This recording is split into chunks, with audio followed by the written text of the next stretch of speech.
പോരിട്ട Kalad fish market നല്ല കിളിയുണ്ട് 200 റുപ്യ വലുപ്പമുള്ള സൈസ് കിളി 200 റുപ്യ. ചെമ്പാനിത 160 റുപ്യ ഒരു കെ ജി 160 റുപ്യ. നല്ല മത്തിയുണ്ട് 160 റുപ്യ ഒരു കെ ജി 160 റുപ്യ. പാരുണ്ട് 200 റുപ്യ പാര 200. ഇതാ നല്ല പടയപ്പുണ്ട് വലുപ്പമുള്ള സൈസ് പടയപ്പ 300 റുപ്യ ഒരു കെ ജി 300 റുപ്യ. കേട്ടോ അയിലപ്പാറ വലുപ്പമുള്ള സൈസ് 260 260 റുപ്യ. കേട്ടോ സൂതുണ്ട് 260 റുപ്യ ഒരു കെ ജി 260 റുപ്യ.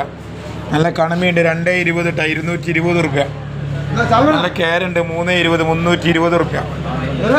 നല്ല പൂവാലൻ ചെമ്മീൻ തൊട്ടാ പൂവാലൻ ചെമ്മീൻ 220 റുപ്യ ഒരു കെ ജി 220 റുപ്യ. കേട്ടോ നല്ല അടിച്ചുപൊളി താന്നൂർ മാന്തളുണ്ട് താന്നൂർ കാമ്പുള്ള മാന്തൾ 280 റുപ്യ ഒരു കെ ജി 280 റുപ്യ. എന്നിട്ട് നല്ല മുള്ളനുണ്ട് മുള്ളൻ 200 റുപ്യ ഒരു കെ ജി 200 റുപ്യ. പോരിട്ട കാളാട് ചക്കരമൂല പഞ്ചാരമൂല പട്ടര് പറമ്പ് കുണ്ടുങ്ങൽ പോരിട്ട ഒരുപാട് ഐറ്റംസുകളൊക്കെ വരാണ്ടിട്ടാ.